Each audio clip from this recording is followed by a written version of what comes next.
All right, so lesson 223. God is my life. I have no life but his. I was mistaken when I thought I lived apart from God, a separate entity that moved in isolation, unattached and housed within a body. Now I know my life is God's. I have no other home, and I do not exist apart from him. He has no thoughts that are not part of me, and I have none but those which are of him.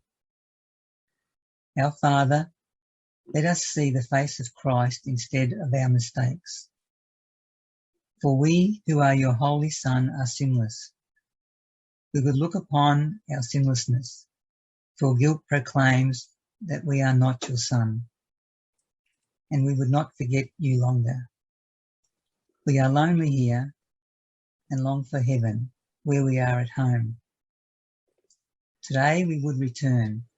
Our name is yours, and we acknowledge that we are your Son.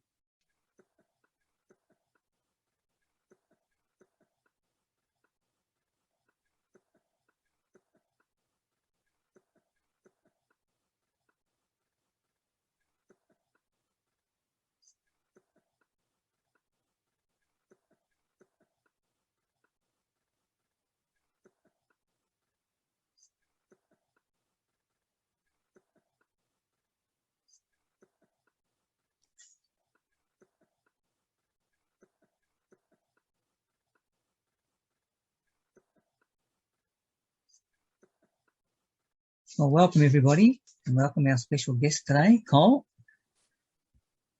Okay, Cole, so you've got an idea what we want today. We want your spiritual journey, just starting from back on. I saw your photograph. I thought it was your photograph as a young boy on your website. Turns out to be your son. Looks the same. So go back to where you can, like just maybe back in Czechoslovakia. What sort of like, what child, if you had any experience as a child or just sort of normal childhood through to when you sort of started having if you had mental breakdowns or whatever you had in your life. I don't know what you had, but and how you managed to navigate your way through things and what led you to Course in Miracles. And all right guys, so yeah, my original name is Lubo. My sister didn't like Carol, which was my father's name, and so she called me Lubo. And then my friends began to call me Karči. So in Slovakia, I'm known as Karči. And I was born to two very boring parents. You know, they were just busy doing stuff, just normal thing. And I was born in 1957 in a place called Bratislava, which is very close to Vienna, about 50 km from Vienna in Slovakia. And nothing significant happened except when I was about seven, I kind of realized I'm living in a time and space continuum. I was like, wow, I am here. And it was like something clicked in my head in that time. And then one day, I was about 9 and I was in bed and I was sick. And, mom gave me the usual medicine. And I closed my eyes and went into this slumber. And I had this like a golden dream. I mean, seriously, like I was like in this golden state of being and virtually been chasing that ever since. Because it was just the most exquisite way I could ever experience myself as a human being. Because it wasn't intense, but it was extremely magnetic. It was like, there's like a heart-wrenching sweetness, and it was so real, so incredible. And even as a kid, I woke up and I'm going like, whoa, what was that? I want that again. It was like that, one of those things, like, let me have that experience again. And then I haven't had it for a long time. But somewhere in me, there was this desire for this to happen again. And my dad was extremely religious man and used to take me to church. I had to go to church every Sunday. And thank God for my friends who hang in there with me, and we were just laughing and cracking up and being naughty. Can you guys hear me okay? Sometimes I have a feeling like I'm speaking loud. So that was a pretty horrific experience with the church. Didn't really enjoy it. And then, you know, had this best buddy, and we were just as bad as we could get.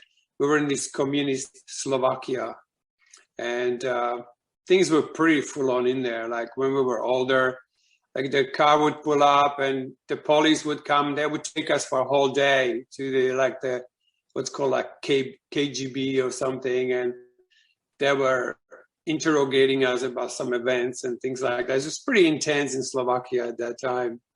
So being socialist. Now, I always played music. I played guitar, and when I was about 12, I couldn't put my guitar down, so I just kept playing music all the time. I was crazy about rock, but eventually I got sick of the 3 chords, so I started to learn classical. And then I ended up being a classical guitarist, which was my whole life as a profession. And I had this really fine teacher who was just 1 year older than me, and he said, you know, get yourself some students. And I go, well, how can I teach? I haven't got a degree, or, you know, how can I teach guitar? And he goes, oh, you can play more than anyone who can't play guitar, right? Anyway, so that actually set me for my whole life as a guitar teacher. And I virtually just resigned from a Steiner school here in Byron Bay that I've been teaching there for 12 years now. So the music was a big part of my life. And then I discovered karate, and I did this very heavy Japanese karate style, which I just loved doing. So there were 2 things. There was just this. I always had 2 things going on. I had this karate, and then I had a guitar. So when I had an injury, I would play like days in and day out. Could actually maybe play you a song. Would it sound okay here?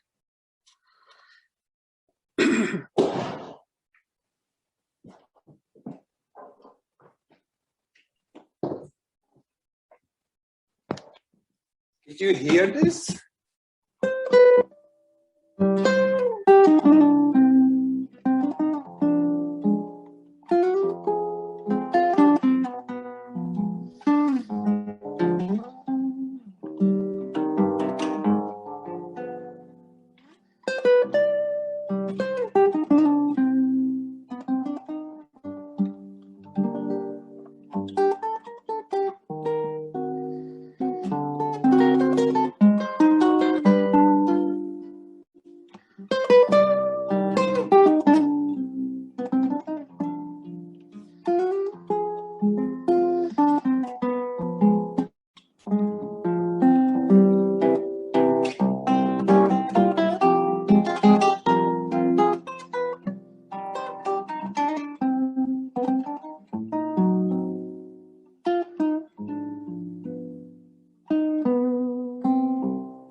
So nice, Cole. Thank you.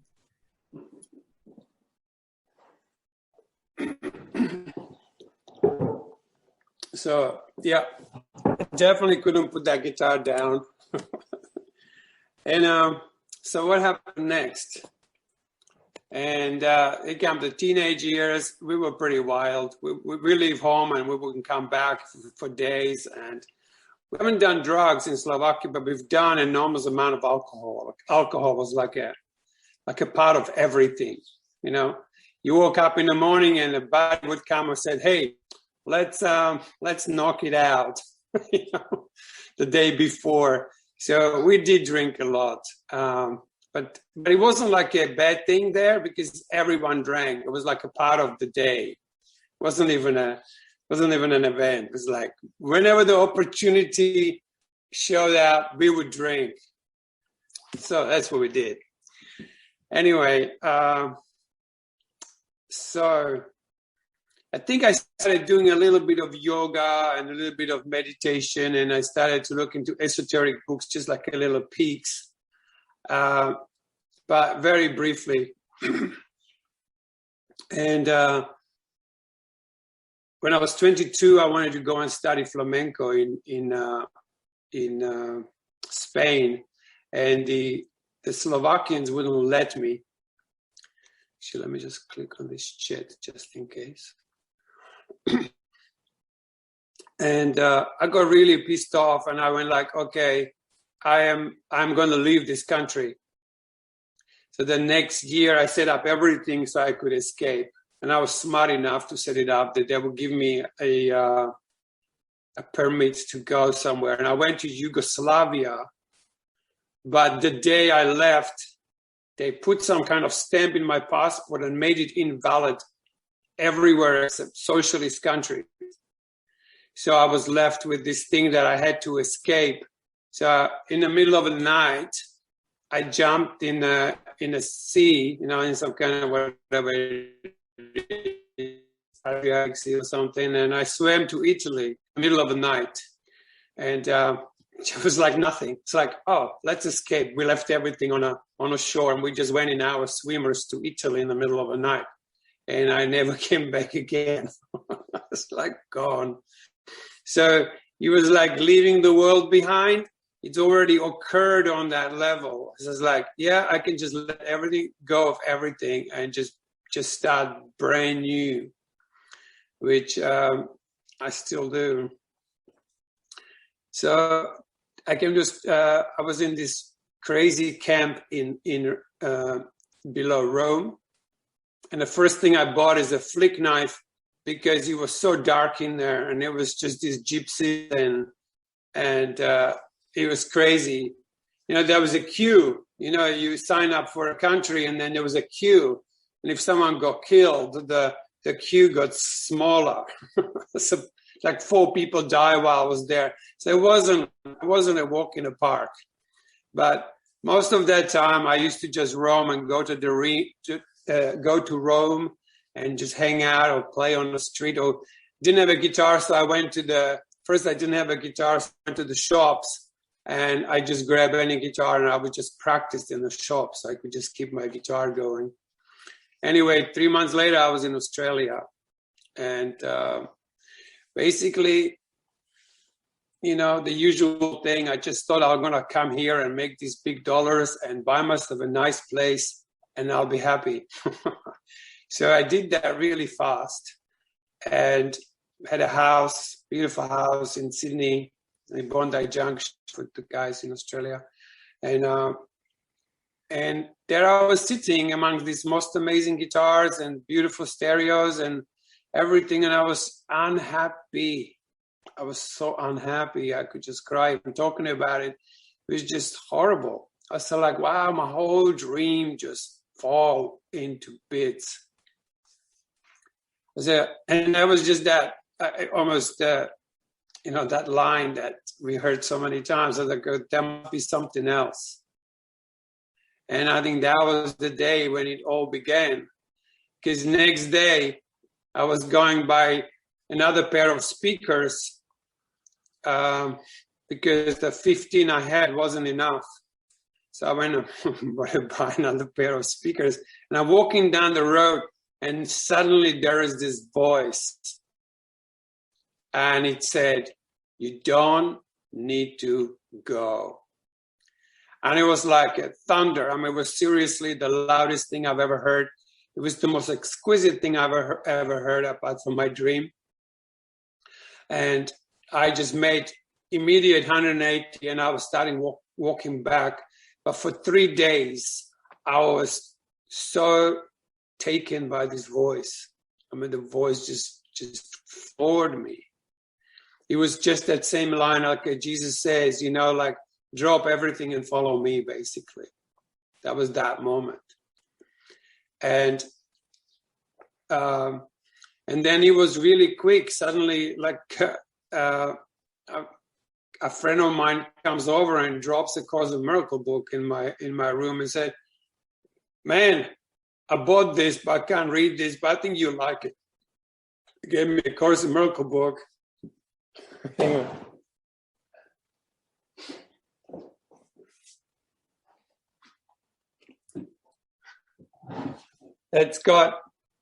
It's just blue now. I used it a lot, and it's lost its writing on it. And I threw it away many times and always comes back. So I'm going, okay, as long as I have to, I need to.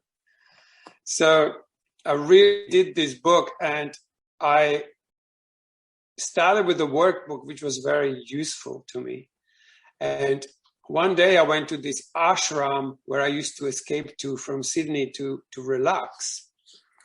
And I'm passing by this window, and there is this guy pulling a Course in Miracle out of his bag. I mean, imagine I am going to this ashram. There's only one guy, and I'm passing by, and I look in, and he's going Course in Miracles. I mean, how insane, right? So I'm like, okay, makes sense. And it was George.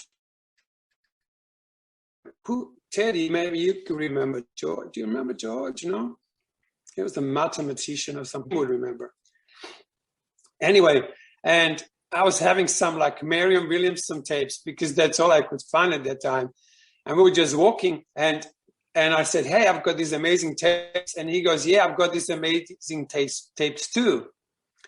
And we were walking, and I was listening to Dear One, who was a master teacher in the academy in Wisconsin. And he was listening to Marion Williamson. But he walked next to me as whatever George was. That very day, he was so extremely happy that I couldn't help to see that there is something in him that I want and I don't have, or I don't know.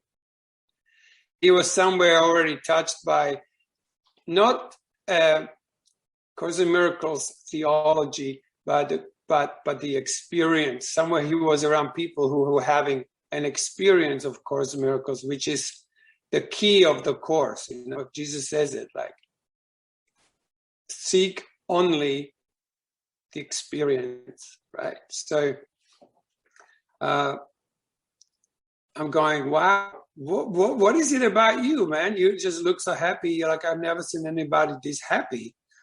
And he says, oh, yeah, you know, I live in this place where they do Course in Miracles from morning till night. I was like, whoa, my holidays is coming up next week. I'm going. And I had like 5 weeks holidays because being a guitar teacher, I only do eight weeks a term. So I ended up with 20 weeks of holidays every year. So I'm going, okay, I'm going to take my 5 weeks. And he gave me a number. Oh my God, I don't know how I'm going to talk about this. This was so profound. So I called this number, and this woman goes, hello, dear one. And I just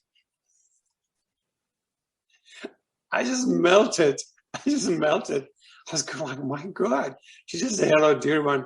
And I was I didn't know what was happening to me. I was like, everything was moving inside of me. I was having like definitely a near-life experience, you know. I was kind of like, what is this, right? And there was my dear Course in Miracles teacher, Lilams, who was, I don't know, she was just something for me that really showed me light, you know. I don't know how she did it or how she didn't do it. She was like a whole next level from George.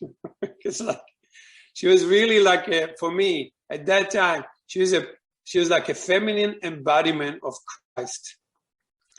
And this lady from Brisbane who lived in Toowoomba with this really done up hair, and it just was amazing. And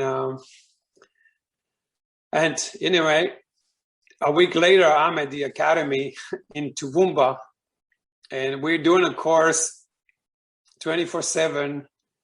And, workbook was always my absolute passion. So I was like sticking these lessons for a day. I would draw like 30 of them, and I would stick them all over the place. So when the people open the fridge, there'll be the daily lesson. Or they go to the toilet, and there will be a lesson. There'll be two. One in case you go for the big one, and one in case you go for a... So whichever way you went to the toilet, there would be a lesson in front of you. Right? Anyways, I went totally crazy. Like I do about everything. When I take something, I take it to the max. And so I was part of this academy. And then Jim rocks up. Jim Ronchetti over there, smiling with that brown roof there and brown ceiling. And that was our first encounter with Jim. And there was this woman called Joni teaching there. I was just spinning. I had no idea what was going on, but it was incredible. And every time I had a break, I would be listening to master teacher to talk. And I remember I was walking, listening to this audio, having headphones in, and suddenly, like the back of my skull felt like it was just cracking. I don't know what he said, or was it just the presence? I just had this like something opened up, and from there everything was somehow different. So I spent 2 years in Toowoomba, and then the master teacher came to Toowoomba, and he just walked in, and we all walked out of Toowoomba. Basically, we followed him to Wisconsin. Right, and that's where I met Teddy and the whole gang from Wisconsin Academy, and I was there for 3 years. But what was really significant there that within about a couple of weeks, I had like a complete change of mind. It's like the mind was replaced. Not like I changed my mind about something. It was just like suddenly there was a different mind. There was just a different, like a pure idea of health and well-being. And it felt like I had this like a suction up my head. I felt like I had this like a vacuum cleaner going on in here like this, like a halo. I had a vacuum cleaner. Some guys have halos. I had a vacuum cleaner, and if I had any thought coming, the vacuum cleaner would just suck it out. So I was in this state of non-thinking most of the time. And it was just quite an experience. And but as amazing as this was, and it was it's always happening, I was still getting triggered. Yeah, I was still getting triggers. I go, how come I have this profound experience, like where the time and space disappeared, and I could remember eternity and name it. There was the most profound experience. But when it came to brothers, they would begin to they're still annoying me. It wasn't as intense as before, but I would get irritated. And particularly when I was like sharing my amazing experience and they were not getting it. I was like, whoa, she's not getting it. And I was getting annoyed, right? So obviously something was missing. And then I always had this set of books called Right Use of Will. It's just to sum it up, it was just this crazy story of creation that's supposed to trigger you, and you're supposed to then emotionally express what's going on for you. So that very quickly became my besides the course thing. And pretty much been doing that besides the course, maybe 28 years now. Been doing these books called, actually I've got one in here. It'll look like this.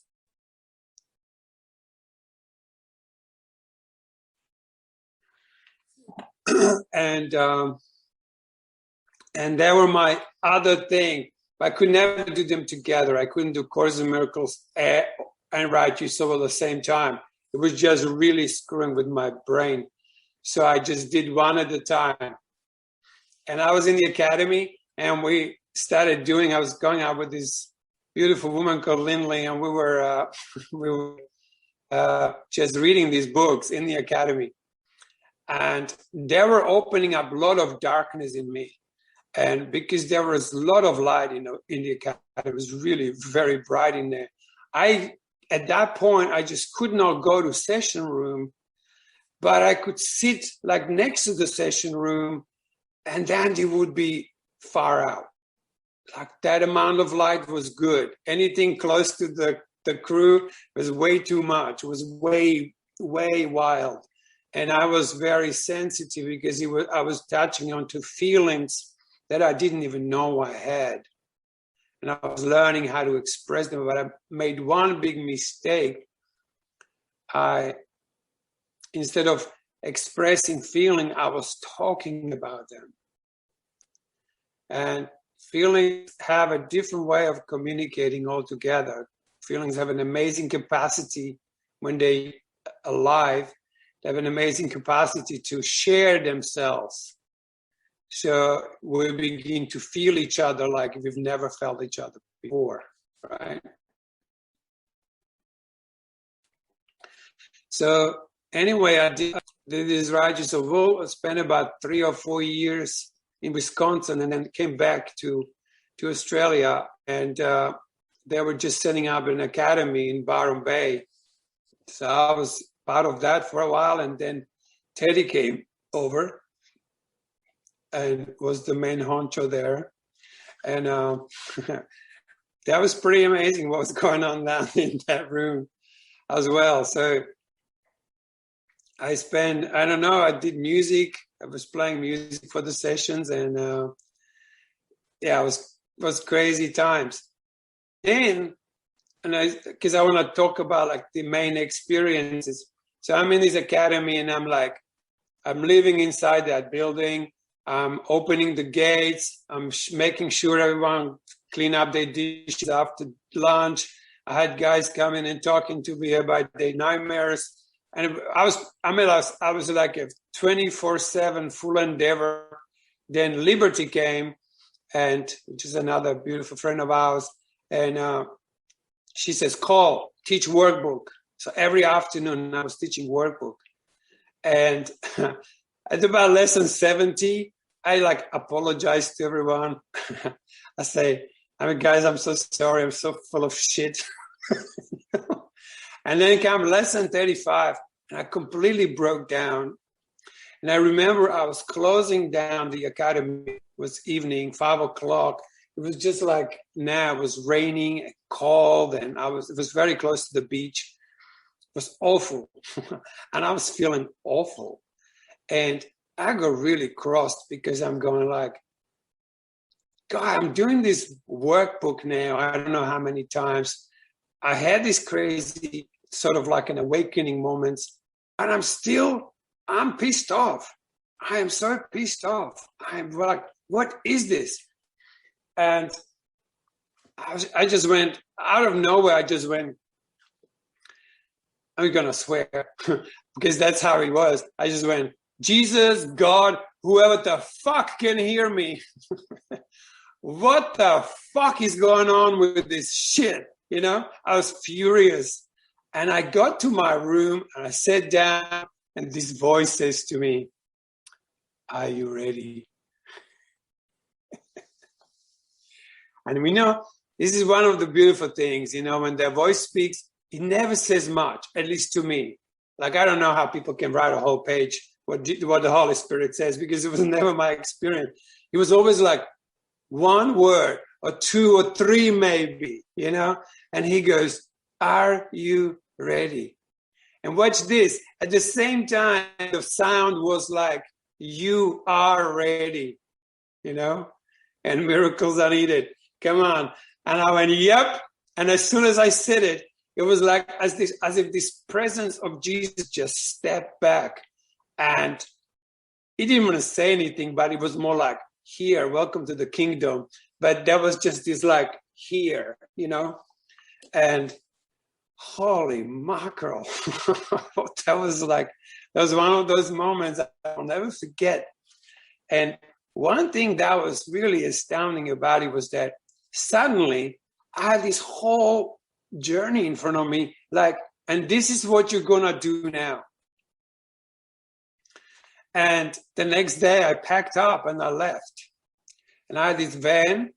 I just could not be anywhere near people. I just had to go into solitude. And I'm walking out of the academy with my bag, and I ran into this guy called Campbell McKellar. He's got this massive property at the back of the Byron Bay. And he goes, where are you going? I said, I don't know. I'm just going now. I'm done. I'm done here, right? And he goes, why don't you go and park in my property? So anyway, I go to this like exquisite piece of land in Byron Bay, and I had a van, and it was like elevated with an ocean view, and I parked my van in there. I lived there for like 2 years, and he just let me stay there, and I had like an incredible time. But I gone then really deeply into these Righteous of All books. And that's where Cindy showed up, who is not on the screen right now, but Cindy Pasco. Cindy showed up and she joined me in this Righteous of All thing. And we were trained from the academy to do everything 24/7. So we were just doing it full time. We're just constantly doing these books and having this really deep feeling experiences. Like, anyway, I'll be boring you with all this, but there were indescribable events, and but it had a lot to do with the expression of true feelings that did not involve words. So, and we had this thing where we would express at each other. And if I wanted, because I didn't want to override myself, because it's called right use of will. You don't want to override your will. So if there was something, she said, I'm going to express something, I would say, bring it on. Or I would say, not now. There's no way I can do it. And one day, Cindy goes, says, call. And just soon as she said call, I said, oh my God, what is this? And I went, hang on a second.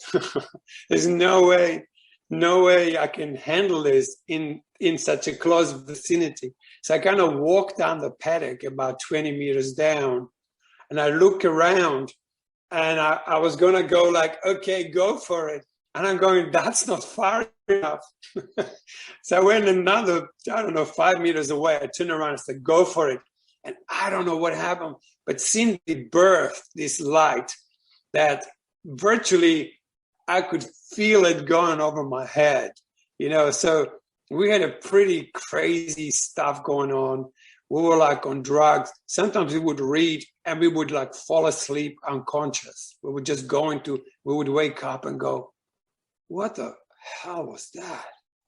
It's like crazy stuff. Like, whoa. So we went to the unconsciousness. Like we were entering these realms down. They're not below, they're below the below. That was like, talk about the dark side of the moon, you know, it's like hell, like a pure darkness. And we were learning how to dance with that, you know, how to be okay with these extreme energies and things. So that were very fruitful times there. And gosh, where else do I go from here? And you know, for me, it was always that. I did Righteous of Will, and then sometimes I just get so dark. I was like, okay, give me the course. Give me a little bit of light.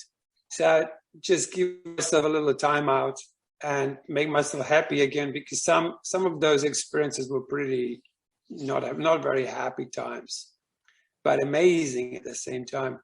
Then a woman who channeled the Righteous of Will came to Australia, so we went to see her. And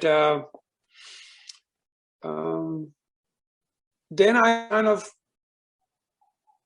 I was having so much experience with this Righteous of Will. I became incredibly transparent, and I was freaking people out. They call you freaky, man. You're like, there's nothing I can't see in you. Like, I was so open. It was just open book. And I'm going, God, I don't think I can handle this. It was actually quite hard to handle. And I thought, I'm going to take a little break from it.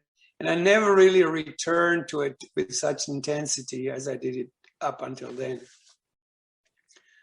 And, you know, slowly, I thought, okay, I'm just going to get life. I was going to maybe return to Earth and begin to like look for some work, because I haven't worked for like 15 years or something. And I suddenly got myself a few guitar students, and I live in this big property, and there is this big like a conference hall, and I used to go and clean there. It's like I just had to do something, because I was doing nothing physically. I was doing everything spiritual, whatever. So I felt like I needed to get a job. And it was very difficult after 15 years of not working to get a job. And so lucky, I had a few guitar students again, and we did a concert. A woman from Steiner School came in there and said, "Hey, Cole, you wanna teach here?" I thought, okay, I'll give it a try. So I go one day, ended up being 4 days of teaching full time. So then I went back to work, and it was just very beautiful to go back to normal life and still, you know, be helpful when it was needed, and just learning how to really be just myself, and how to, you know, just be myself. And then 5 years ago, I had this, this is a cool experience. I had this thing. So hang on a second, I'm going to show you this. Funny enough, I have it somewhere. Here.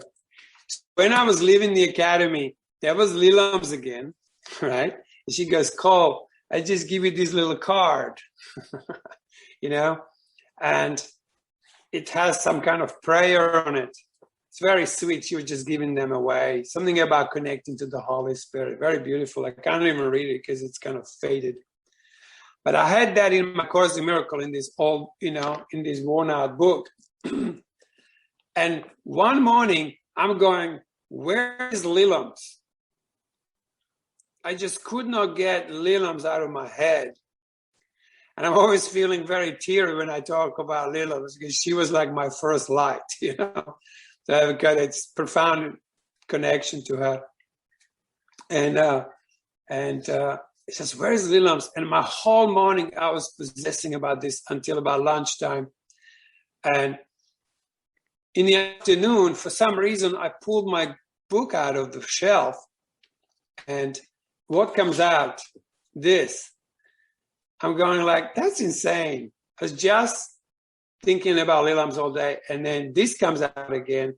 And I'm going, okay, I'm just going to write to everybody who can contact me with Lilam's. So I talked to Lilam's, and she goes, you know, finally we meet up after about a week. It was actually the first of the 8. I remember this. First of the 8, October, and 2016. And I said, Lilam's, what are you doing these days? And she said, I'm still here in Wisconsin, blah, blah. I said, what do you do? And she says, you know, Cole, there is this book out called Course of Love. And she says, you know, it's just like the Course. It's the same voice. It's just for a while it's not going to sound like it's the same thing, but it is. And you will frown at it. She goes, you'll frown at it. And you know, Lilams, I loved her so much. And if I trusted anyone on a spiritual thing, she was definitely one of those few people that I always felt that was like her honesty was pretty wild. And so as soon as we finished the thing, I've already had it downloaded on my phone as I start reading. And what do I see? I'm frowning. What is this bullshit? It's nothing like A Course in Miracles. This is just another one of those freaking Carpenter or, you know, Marianne Williamson or whoever wrote this, you know, this 5,000 books that out there written about Course that make no sense to me, at least. You know, and I'm going like, oh yeah, it's one of those again. But because she said it, I read it. And it took me about a week to get to chapter 1. And I read the chapter 1, and in chapter 1, he says, resign as your own teacher. By the way, that line is in Course in Miracles mentioned only once in that way. So it says, resign as your own teacher and accept me because I can teach you the truth. He says, have no shame in this. Says, you have tried in countless ways, but you can try again, but you will not succeed. I know this by heart because this was the thing that was my like a whole new shift into something. And I remember I just put that book down. I closed it after reading this. He says, you can't get this by yourself, right? And I just went, okay. And somewhere in that place, I recognized that I had a very high regard for Jesus, right? Like very high. But you know what? It wasn't 100%. You know, it was like 8.9 if I put it on a scale. It's like, you know, it wasn't total. In that moment, when he said, you know, you can try it in countless ways. You have tried in countless ways, and you can still try again, but you will not succeed. What did he say? You will not succeed, no matter what you try, because the trying is dying. Trying to get this is the nightmare. How many of you guys have a bit of struggle sometimes with all of this, right? Yeah, that's exactly what stops the whole thing. So it's like, this was like, Cole, just give up now. You've tried it all, give up now. And even that giving up was like a miracle moment. Like I couldn't have done this. Even the surrender is given. You know, you can't surrender. You can't surrender. Oh yeah. Okay, thanks, Jim. And I just went, okay. And I virtually closed my eyes and I opened my eyes. And all of this was completely different. I was in the same house, but I'm going like, what is going on? And I was just sitting there and I was like in this place of like, I wasn't even stunned. I was like blown away. And that everything I ever believed about everything went out of the window. And my buddy came and he goes, Cole, are you on drugs? He thought I was on some kind of drugs. I says, no, I was just reading a book. Something happened to me. And then I looked into him and I could see all his blocks. I could see everything. I'm going like, what the hell is going on? And I told him something about him and he just broke down, a guy who never cries. Like suddenly he's just broke down crying and it was just like this profound experience. And in the evening, my feet begin to vibrate. I mean, seriously, like, and it's like, whoa, this is different. the next morning, it was up to my ankles, just kept rising very slowly, you know. And you know, I don't know how to describe it. It was actually a state of bliss. I always thought the bliss was some kind of carrot that enlightened people put in front of you, just like, hey, there's a bliss at the end of this somewhere. And I was in some freaking bliss. And day in, day out. But about day 3, that vibration came up my legs. And I thought, wow, this is getting really intense. It was intense. It was like reverberating me like I've never vibrated before, if I can call it that way. And it was like this feeling like, you know, I had this feeling like I stood in this dried up well for thousands of years, and it was just dry. And suddenly the water was rising, and I was getting nourished, and all my dried up sort of thought patterns and structures, every locked up, just begin to shimmer in an experience. And then I thought, wow, after 3 days, I thought, if this gets any stronger, I don't think I'm going to be able to handle it. And so obviously comes a day 4, and it's somewhere up to my waist, and I'm like going like, okay, I don't know how to function. I resigned from my work. It was crazy. It was just absolutely crazy. I had no idea what I'm going to do with this, right? I couldn't go, because I was in this like a semi-orgasmic state all the time. It was like at the point of coming, but just about, you know, but it wasn't like sexual. It was like orgasmic. It was like a full body thing. I was like a dick, you know, it's like, this like, you know, erect beings like, hello, everyone. You know? So day 5, it was so unbearable. I said, I'm going to have to disrupt myself from this. And it was the Olympic Games. And I thought, I'm just going to watch some bloody runners or something. So I go to the next room where my telly was, and I open up the screen, and there is Jesus, you know, in Rio, that big statue of Jesus with his arm open. I'm going like, I can't escape this. There's no way around this. This is here to stay. And anyway, I went, okay, Jesus, I'll do the same. And it was so good because I was giving this like a heart palpitations. I was like, my heart was doing this, you know, I was like a jerk in my body.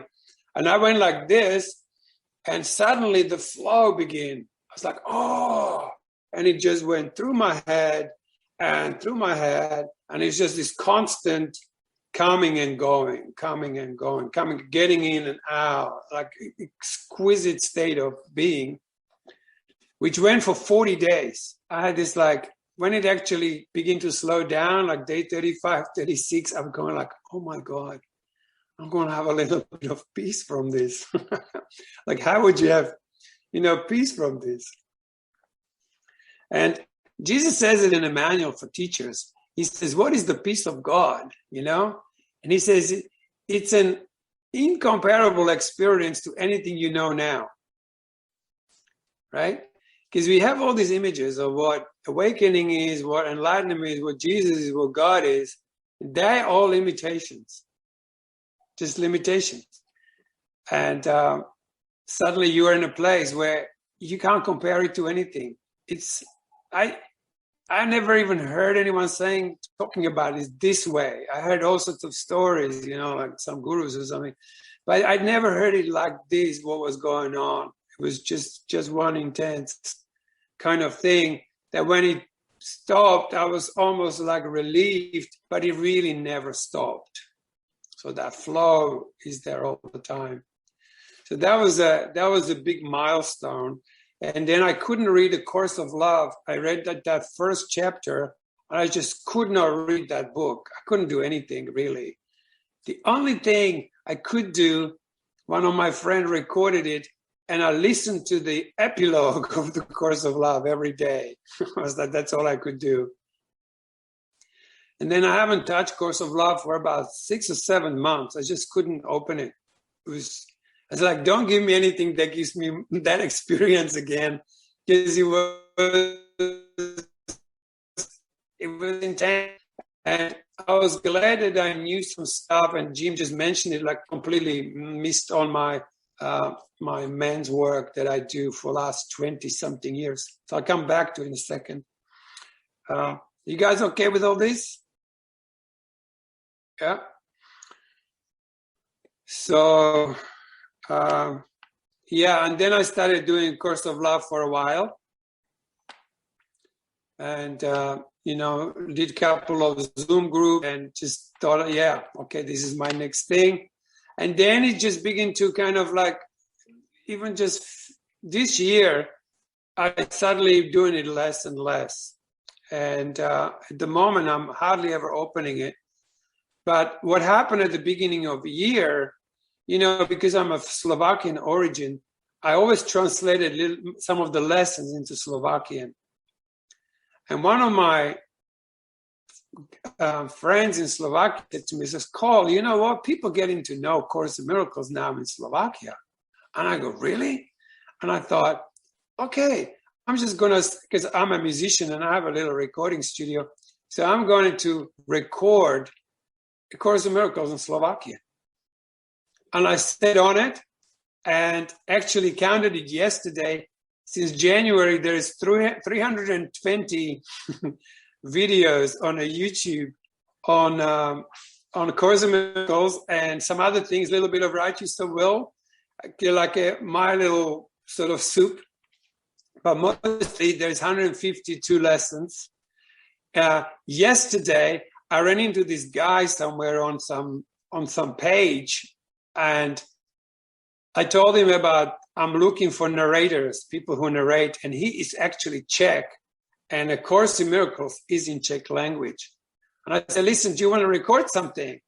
And he goes, sure. I gave him free instructions. Guess what, guys? We just have the whole teacher's manual Czech. I mean, he was up all night. Sending me all this. Okay, here is another one. Oh my God, this one's incredible. And then he sends me another one. He goes like, God, this really blew my mind. And then he sends me another one. It was just like that. And he couldn't go to sleep till 6 a.m. in the morning. And this morning I woke up and it's all in there. All I have to do, I've put out 22 chapters and I just have to do another 5 or 6. And the whole teacher's manual is available in Czech, beautifully read, beautifully from the heart, from the really nice presence. So I'm stoked. And so 2 weeks ago, I did a full Zoom just like this for the Slovak Republic, which was also very sweet. And people just blown away by the Course in Miracles. They're just blown away. They're going like, oh my God, this is the rose of spirituality. I mean, I'm getting the most beautiful messages. People are getting fully into it. They're doing the workbook. They listening to the podcast. And I do these commentaries. Yes, I take a lesson and I go, hey, blah, blah. And, you know, I just like suddenly there is this massive Course in Miracles following. And I look at the statistics on a YouTube and they're crazy. It's like, I don't know, there was like 12,000 hours of listening in just 1 month. What? It's like crazy numbers. And when you look at your YouTube channel, they show you statistics of who's signing, who is listening, what age group, whether there are more men or more women listening. So this thing is just opened up a whole new purpose for me. So we're going to have the whole Course in Miracles. And another thing I learned, which is beautiful, I always go, hey, Jesus, if I was you, of you or me, how would you read these lessons? And then I read them. And there are times this voice kicks in. And now I have this lady sending me messages. Anyway, it's a funny trip. Like, my God, I hear so much voice than it seems. So it's an interesting experience that's going on. So that's what's happening now. And I just returned to this man's work. So 20 years ago, I had this interesting thing that I keep attracting women into my life that were very bossy and very strong. And because I was doing this righteous work, I was very soft. I was always in my feelings, and I was, I was an empath that couldn't handle himself. Yeah, I was actually over freaking feeling. Yeah. So I was very soft. So I was attracting the opposites. I was attracting these tough ladies, really tough ladies, I have to say, that usually castrated me at the first possible moment. And this guy comes into our time called David Data. Does anybody know David Data? Yeah. So there's this guy who's got this masculine, feminine. I've never heard anyone have it this well put together, and how it can actually work. Like, how can you have a really, truly holy relationship that's actually is going to be functional? So basically, his whole teaching is like, hey, men have to return to being men, and women have to return being women again, right? And, but he actually talks about this phase where Earth is right now, which is really clearly evident that a lot of men exploring feelings now. How many can agree to that? The man a little bit more open to the emotions and sharing. Yeah. And there's lots of ladies who are CEO, and they have like this mission in life, which is a little bit more a masculine approach to life. And it's necessary for the both sexes to go. But the return to forever is when man becomes a man and woman returns into her feminine essence. Yeah. And a man returns and finds, instead of having this shelf of conditioning, they all move away, and he learns how to be truly present fully in his body, connected to God. He's a walking God-man. A woman returns to her Shakti energy, where she's just this yielding, receptive being. So beautiful work. And at that time, just like with the Course in Miracles, I just went like, oh my God, I'm going to find out what this is all about. And what is it really to be a man? Like, what is that to be truly a man in this world? So, and I was really sick of these relationships I had. So I wanted to find something where I would return to be more myself. And so I've gone on this massive journey, finding, and when I was younger, I was listening to some of the Tony Robbins things. And the Tony Robbins says very few very cool things. And one of them is, if you want to get good at something, hang out with the people who are already very good at what you want. And somehow that stuck with me. And I thought, okay, I'm going to find some real men. So I went for search for real men. Guess what? I didn't find any. I didn't find a real man. There were men who were masculine, but they were heartless. They didn't have heart, or they didn't have feelings. So there were all sorts of dudes, and there were these new age guys who you just want to slap them. It's like, shut up. It's like, get out of my way. It's like this, blah. So there's like no man anywhere. And so, but ask, can you share, receive? I was in search for this real man who's going to show me something. Anyway, one day, a friend of mine said, hey, come, Cole, you got to come and see this guy, this black guy. He teaches sexuality and, deep sexuality and stuff. And I walk into this room, and my God, there's this guy sitting there. And I'm going like, whoa, that's him. That must be him. There's this dude, he was like sitting on his ass, but I could never seen a man sit on his ass like that. You know, he was like so embodied. And he had this golden light that reminded me of the dream that I had as a child, right? And I'm going to stick with this guy for a while. So he taught me a lot. And he was running like his sexual workshops, and I became his recording guy. So I was recording all of his stuff. So I was going from workshop to workshop, doing this kind of work, hanging out with him. But most of all, I began to do this David data work, and I started teaching men's groups. So I was running men's group, like a 1 year long programs. The men can come in and they can't get out. It's like you commit and we're going. And it's like a training men how to learn how to be truly present in themselves. It's an awesome journey. So I'm still doing those. I'm still running those groups. But this taught me a lot, because one thing that David Data does, and he brings men, women together, and he goes, face each other. And, you know, women help the man to become more present, and men help the woman to become more open. And you're just going from one person to another person, to another person, to another person. So you have these amazing experiences of people giving you feedback. As a man, how to be truly present. And then you come into this exquisite present, and this woman just breaks down.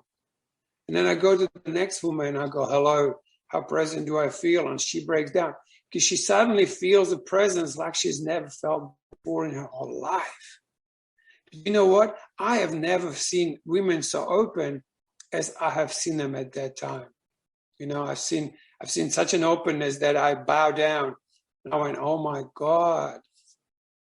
When a woman is capable of sort of oozing this inner core, it's just, it's just an exquisite, humbling thing to stay present for, because it's so big that one man has to truly know what to do when that comes open.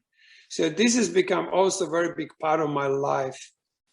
But this is the thing in a men's group, you know, they don't know how much Course in Miracles they're getting.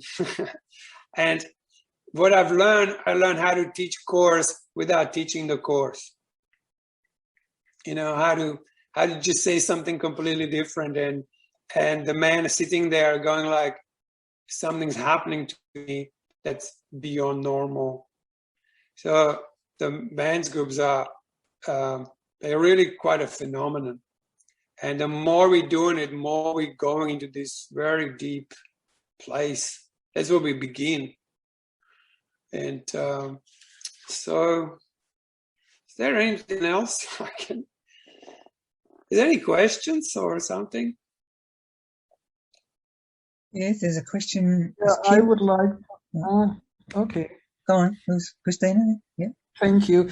I just would like to find out if Michael Dean is in your men's group, Cole. Who? Michael Dean. Jim? His name is Michael, D-E-A-N, Michael Dean. No, I can't tell. Because he's going to a men's group in Malumbimbi, I believe, Tuesdays, if I'm not wrong. Yeah, there are a few men's groups, and I don't know him.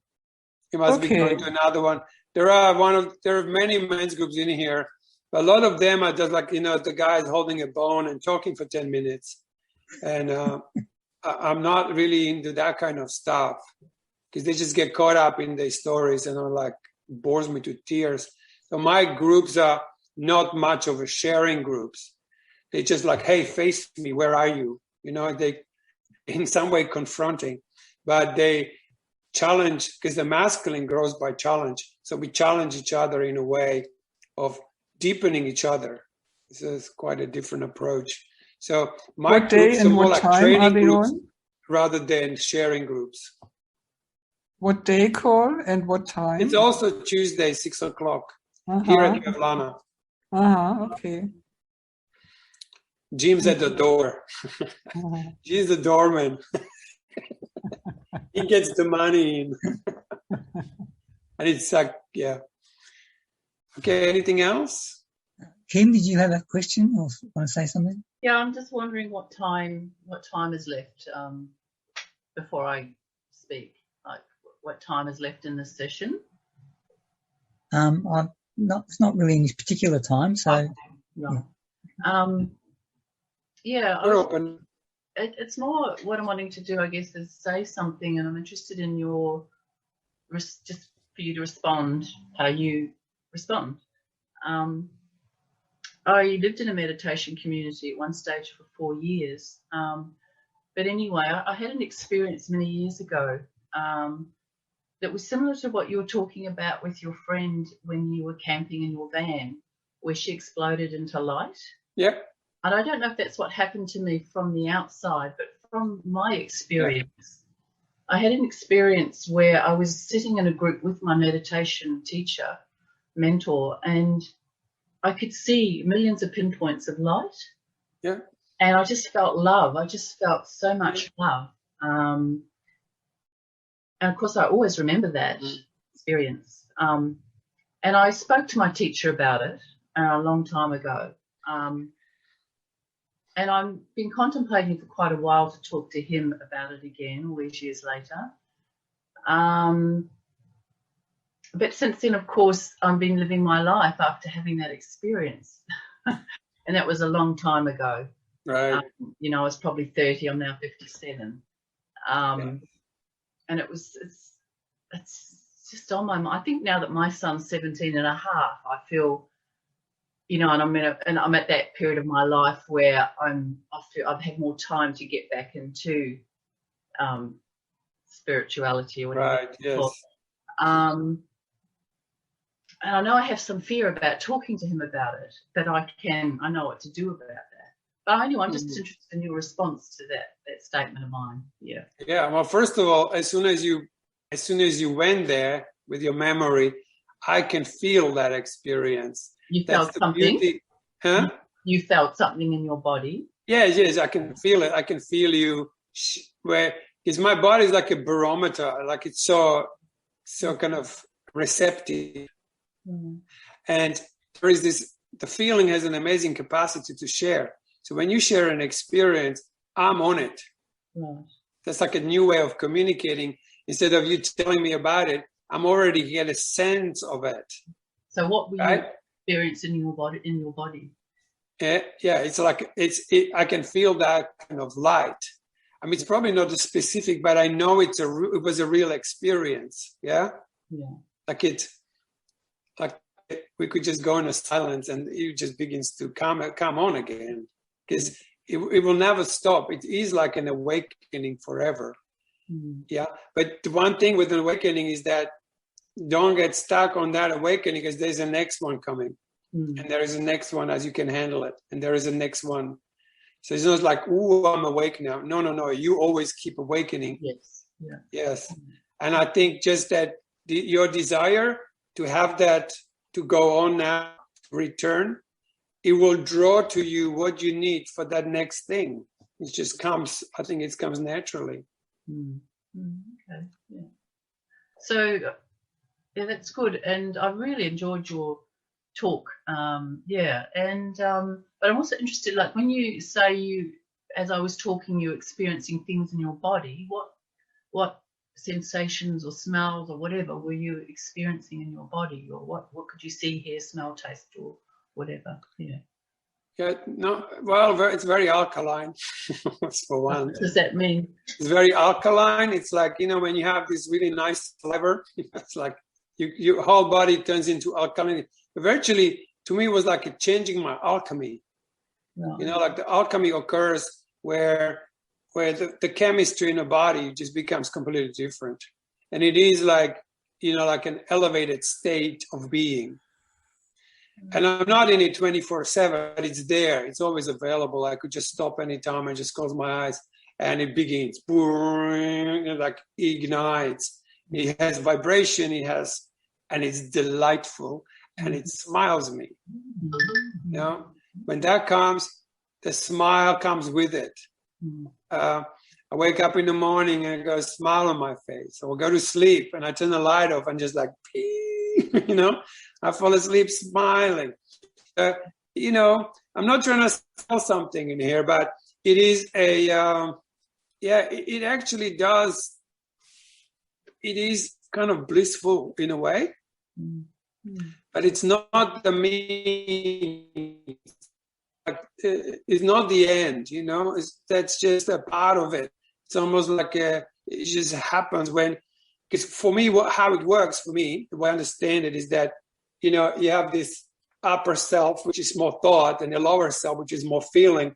When you're in a conflict, they are repulsing each other. So instead of the heart, there is a gap. And so the reversal is this, where we get in touch with our real feelings, not the feelings we think we have, or our real feelings. And this begins to magnetize, create the heart, and click together, which becomes a real oneness. Because you can have this like a light experience in just that upper part and think something occurred.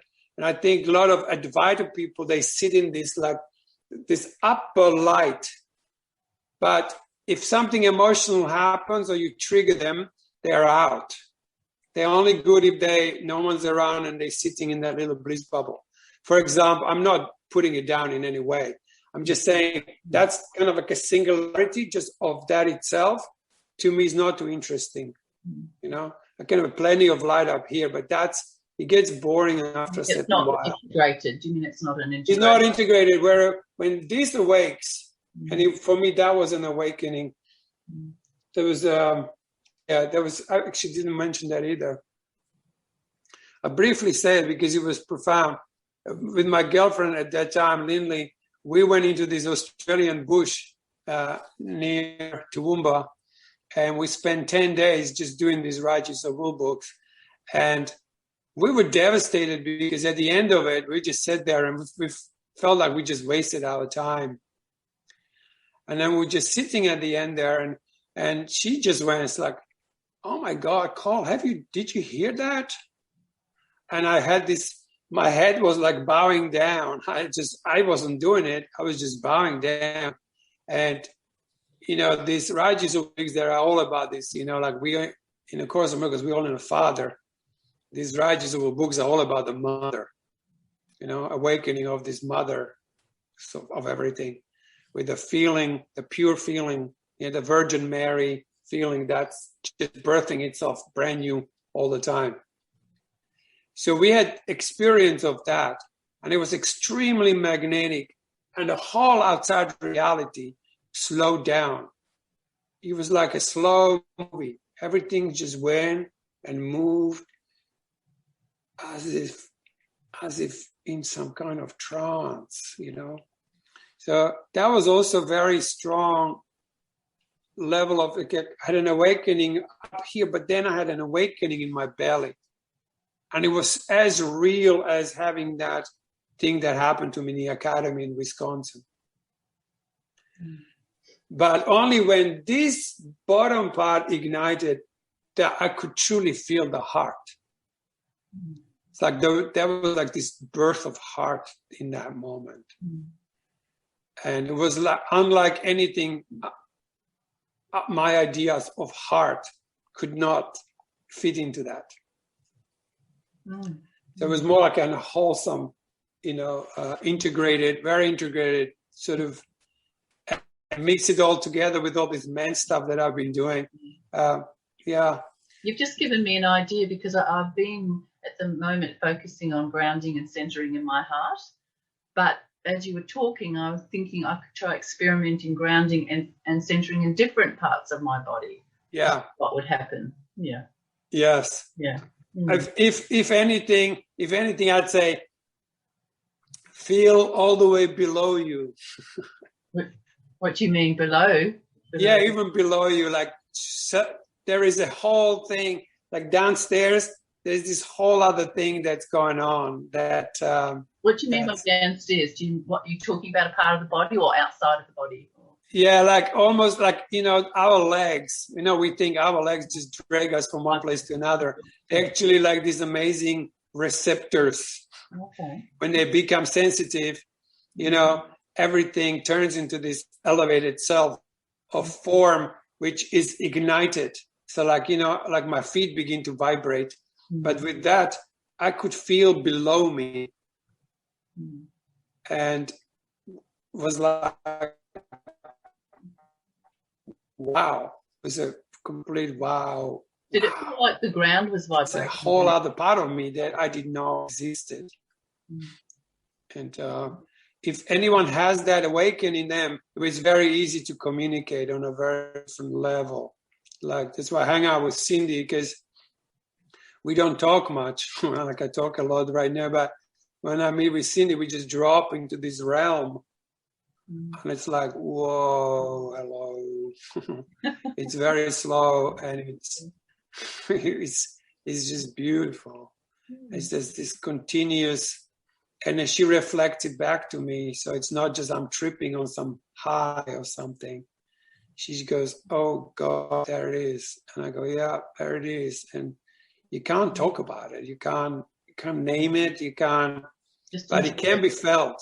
This is the thing. It can be felt, and through feeling, it can be shared. Because we live in an electromagnetic field, and when we return to feeling, we catch the wave. We basically connect to everything there is. It's faster than speed of light, because everywhere, and the minute you tap into it, you are everywhere. And you feel the whole cosmos is you. And yet you're just part of it. Okay, that's good. Thank you. Yeah. Hey, thanks, Kim. Anyone else have any questions? I've got one quick question, Cole. What planet did you say you were from?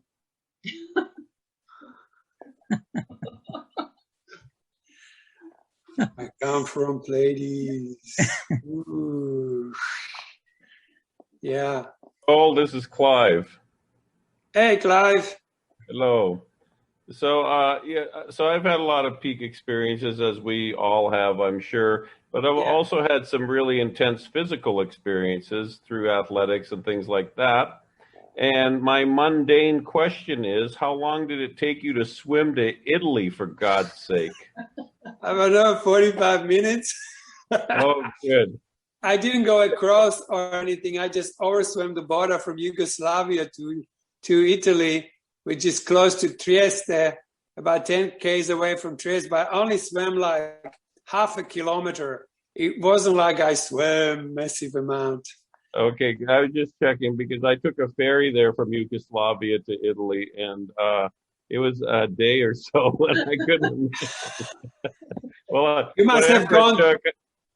I was right on the border, because we got to the border, and the border said, your passports are not valid here. You can't get through. So I just went on to this peninsula. We camped there. One night we watched what's happening with the boats, with the police boats around the border. And at midnight, the police boat went over the peninsula on the other side. So we said, okay, tomorrow night we're gonna do the same thing. Anyway, the boat went over the thing. We jump in the water and end up in Italy naked. Well done. All right. And 45 minutes swimming for your freedom. Well done. Yeah. That was incredible. All right. Thank you. Thank you. Does anyone else have any questions or comments? Beth, yeah? Cole, thanks for coming and talking about your experiences. It's been wonderful to listen to. I'd just like to sort of ask you, if you look back on your life, do you feel that the whole experience of your life has been orchestrated to where you are now? I don't know. I don't get that. I don't get that. That particular idea, I don't feel like it's been orchestrated. I think a lot, I don't know. I actually don't know how to answer that. Well, it's a bit like, you know, the script is written. Do you get a sense of that, or do you? You know what? When I was into this more like the upper light, I had that, but yeah, it's not my kind of. I don't think I can elaborate on it. It's just I don't see it like that, but I don't want to take it away from anyone else. Like, yeah, I had this experience of like it already happened. I did have it in some way, but I don't know. I can't really say that. I don't have like a crisp, clear thing on it, but I will ponder it. I'll ponder it. But no. And I know it is, and I know Jesus says it, but yeah. I guess I'm just curious about, you know, from one experience to the next, you know, what has driven you to act? And I guess I was just curious about that. You know, I mean, I was always there, like I said, in that, you know, I went to the West and I thought the nice place and a nice car and bass guitars in the world will be the fulfillment of some kind. And, you know, it was really quickly obvious that it isn't. And then I went into this, there must be something else. And then that something else began to come down very quickly and took me on this journey that's, yeah, it's been pretty incredible. Like, I feel very fortunate, particularly because I had so many experiences that were not of this world first, that were like really, you know, it's like when it opens, when a revelation comes, it just dislodges the mind from any structure. And suddenly you are in a realm that you can't describe. You're just in awe. You know, like, I was like, wow, this is available. And it can be played out inside me, like an inner experience. So, yeah. Thank you. It's more this thing that being just being happy, you know, for very little has to happen for me to be happy. Like one of the biggest things that happened was that when the love returned, I realized I don't need to be loved by anyone. And now I'm learning that I don't even have to love anyone. Like, what is it? Loving is doing something. That is just, it's in everyone, is this exquisite love, you know, that's our inheritance. And when that comes in, it blows all your needs out of window. Seriously. Like, it's just like you suddenly lose the need to have and need to do. You just are. And it's so fulfilling, you know, like, yeah, it's just very fulfilling. It's like this soft thing is vibrating in your belly and it's just nurturing you like a mother, you know, and you virtually need nothing. And it was quite interesting because 2 years ago, I did a breatharian retreat because I always wanted, like, how do these guys do, like, how do breatharians do the breatharian thing? So I wanted to go and do it. And suddenly I looked up and it's like, there is one in Queensland, you know, in a week time. So I signed in and I did like 15 days of no eating. And one amazing thing about that happened, that as soon as you tell your body, hey, I'm not going to actually give you food, and the body is going, oh, he's serious, when after 5 days there's no sustenance that we're used to.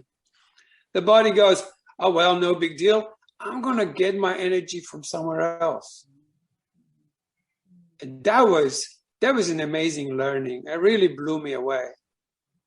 And also, I met lots of these guys who do the breatharianism, and they don't follow any kind of philosophy, like some kind of curriculum, or, you know, they're not into reading, but they're so switched on. They do become sustained by the light. and they seriously don't eat, and they look like just like a normal, even a fatty looking beings. And you go, how is that they really don't eat? Like I really looked into it.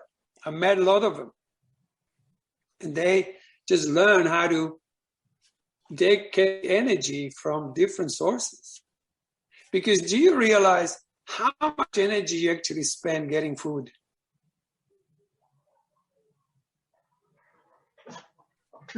Yeah, and at the end, that food just gives you a little bit of energy, right?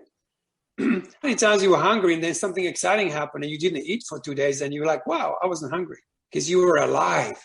And when we're alive, we're sustained by this aliveness that's living us. So yeah, it was very amazing, because after 10 days, I just realized this is very easy. And I could smell my cup of tea that was 50 meters away in my room, you know. And after 8 days, you can have a cup of tea, like a very small cup of tea, and just the fragrance of it all. And yeah, everything suddenly nurtures you. Like we were going to the beach and we were passing by a cafe, and I just smelled the cafe. I just was like, oh my God, I just had the whole breakfast. It's an instant. It's like, ooh, cafe. Ooh. And you begin to absorb. And it's amazing, you know, this learning device. I reckon it's, you know, we go body this, body that, is not real. I reckon when it's actually properly used, like it says in the course, you know, if you use this properly, it doesn't really need much. And it can be very useful and healthy thing. So, and I don't know how many of you listened to my talk last week on sickness, because we keep sickness at bay, and that's how we're maintaining it.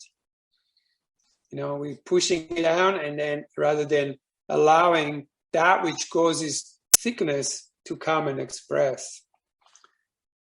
So yeah, it's a constant revelation of this whole thing. So yeah, but I don't know anything about this. Yeah, I can't answer that really clearly. Some people might, I don't. Clive? Clive, yeah. Yeah, so it just struck me. I used to put the course under my pillow and sleep on it, right? And I'd get downloads. And I remember putting the course of love under my pillow. But given your vibratory experiences, Cole, it's dawned on me that I think I might have to put the course of love in my underwear. I will be getting back to you on that experiment. So whatever works. The down below struck me as yes, why not?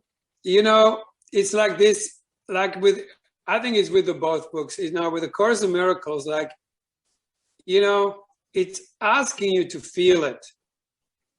So feeling can show you what it really means, because it's an experience. And what's closest to experience is a feeling, you know? Yes.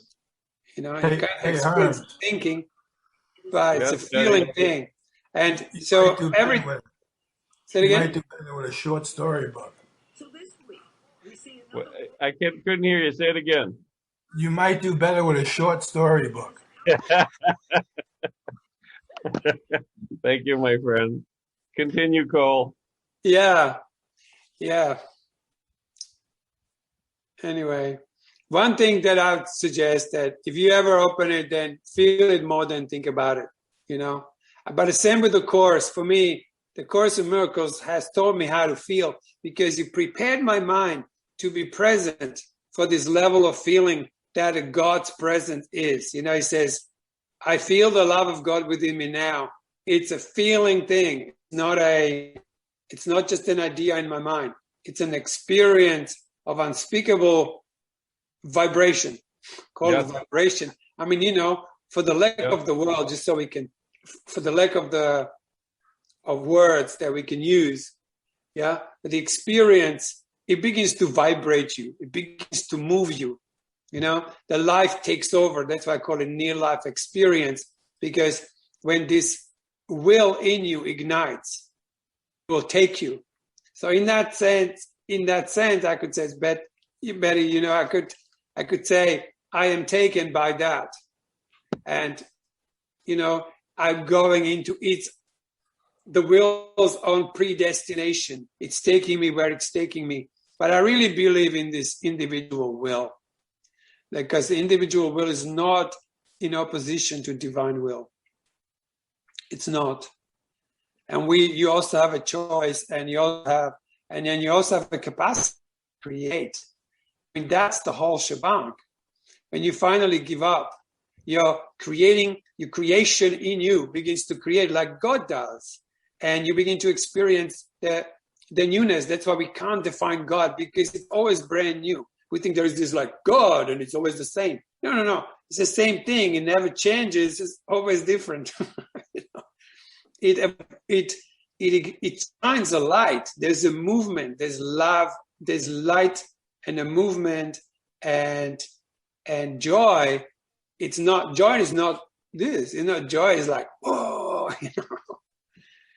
Even if it's subtle, it's still, it takes you. Like, my joy doesn't come because I'm happy because I've got a new phone or something. My joy is because what I feel is exquisite.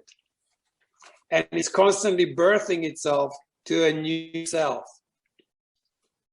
So I don't know about predestination, because it's a birth of the new. Creation, you know, it would negate creation, basically, this pre thing. Maybe in a human sort of locked up mind, that could be, yeah, a human being is going to go through some steps. Actually, when you return to forever, and you return to creation, yeah? How many of you guys create? And by create, I don't mean making stuff. You know, you don't create a new garden, you make a new garden.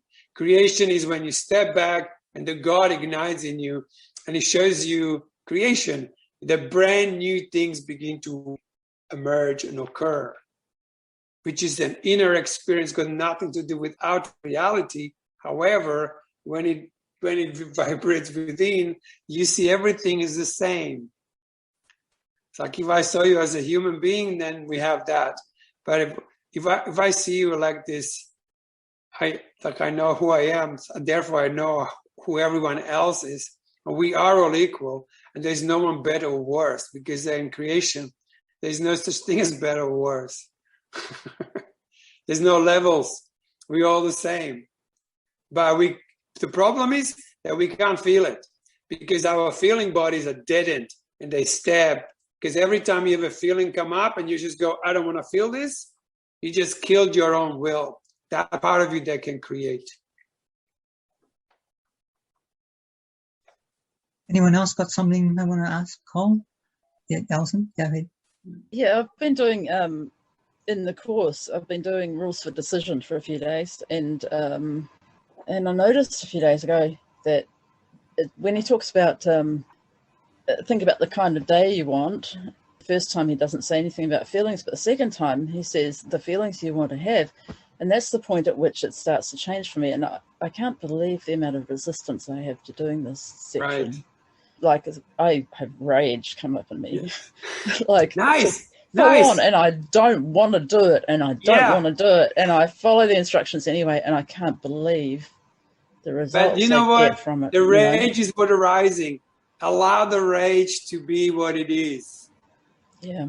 You know, we just have. I mean, I'm scared of my rage. I have it a lot. I experience that a lot. But I did notice, and it was the first time I really noticed the feelings you would experience. The feelings are big. I always skim over those things. I always skim over so much in the lessons, and that's one thing I have always skimmed over is the feelings you would experience. Exactly. This is what I'm on all the time, guys. Like, the fear of God is fear of your own feelings. Well, I'm afraid of my rage. I have to admit, I'm afraid of it. Beautiful, beautiful. How many of you guys are scared of your feelings? Put your hand out. Yeah, everyone's scared of their feelings, guys. That's the whole problem. So instead of learning the theology of A Course in Miracles, let's deal with this fear of feeling, you know? So you go to lesson 26, for example, and you go, I'm concerned about my rage, right? I am afraid. And then you wait what comes. I'm going to kill somebody. Yeah, because that's a real fear. When the rage comes, you go out of control. But you know, we only go out of control because it's so compressed. Every time we deny a feeling, you're just making a bomb in you. Every time you deny, how many feelings you deny every day? You know, somebody's triggering you and you go, oh, I don't think I can do this to my boss. Boom, denied, right? We're just like a denial machine, right? So the feelings are compressed and they want to express. So when you finally give them a little space, they're going to explode. So you need to do it intelligently. First, you need to have a look at what are your fears, because if you don't look at them, they'll stay protected. You got to see the fears. You can't just say, I'm afraid. Afraid of what? You got to be, fear is specific. And if you don't do lesson 26 properly, which I've done for years, is one of my favorite lessons in a way of undoing stuff. So if I ask you, you know, say, I'm concerned about rage. Yeah, say it. Yeah, put a mic on. Yeah, on mute, Nelson. I'm concerned about rage. I am afraid that that will happen. What's going to happen? I'm afraid it will get out of control. Exactly. I will be out of control. Yes, nice. I'm Feel afraid that? I will hurt something. Very I good. will hurt someone. I will destroy my life. I'm afraid. Yes. Now, what you got to do with this lesson, use the first thing that comes up, stay with it for a moment. Yeah, because you just want to go, that's all it is, you know, but you got to feel it. So first thing was, what was the first one? I'm afraid I'll hurt someone. I don't know. Yes. I'm afraid I'll And hurt now someone. you have to say, that thought is an attack upon myself. That thought is an attack upon myself. Yeah? Because you're basically going, I'm going to hurt somebody. I'm going to hurt somebody. I'm going to hurt somebody. I'm going to hurt somebody. God, I'm going to hurt somebody. You're virtually asking for it. So you got to see that you're attacking yourself with that thought. You're creating a reality where you're going to attack somebody or hurt somebody, right? So then you start again. I'm concerned about rage. I'm concerned about rage. I'm afraid that will happen. I'm afraid I'll push everyone away. Will happen. And that thought is an attack upon myself. Did you feel yourself dropping a little bit just then? Yes. See, now it's more emotional. Can you feel it?